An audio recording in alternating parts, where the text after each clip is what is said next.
आपण पाहतात BN news Badlapur नामा। कायद्याने वागा लोकचळवळीचे कोकण संघटक दीपक परब यांच्या पत्नी सई परब यांचं KM रुग्णालयात ब्रेन हॅमरेजवरील उपचारादरम्यान निधन झालं। सई यांना लग्नानंतर बऱ्याच वर्षांनी गर्भधारणा झाली होती। त्यांना 7वा महिना सुरू असताना अचानक त्यांचा रक्तदाब वाढला, त्यामुळे त्यांना त्यांच्या खासगी रुग्णालयात नेण्यात आलं।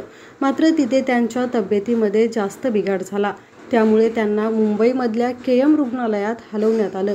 मात्र तिथे त्यांना वाचवण्यात डॉक्टरांना अपयश आलं। इतक्या दुःखद प्रसंगातही त्यांचे पती दीपक, सासर आणि माहेरच्या कुटुंबियांनी त्यांचे अवयव दान करण्याचा निर्णय घेऊन दुसऱ्याच्या चेहऱ्यावर हसू फुलवण्याचा निर्णय घेतला आणि सई परब यांचं हृदय दान केलं। संभाजीनगर येथून मुंबईत उपचारार्थ आलेल्या परिस्थितीने जेमतेम असलेल्या एका मध्यमवर्गीय मध्यमवयीन व्यक्तीवर हृदयाचे प्रत्यारोपण करण्यात आलं। KM रुग्णालयात कित्येक वर्षानंतर हृदय प्रत्यारोपणाची शस्त्रक्रिया करण्यात आली। सई परब यांच्या कुटुंबियांनी घेतलेला निर्णय समाजाला एक चांगलं उदाहरण देणारा ठरले।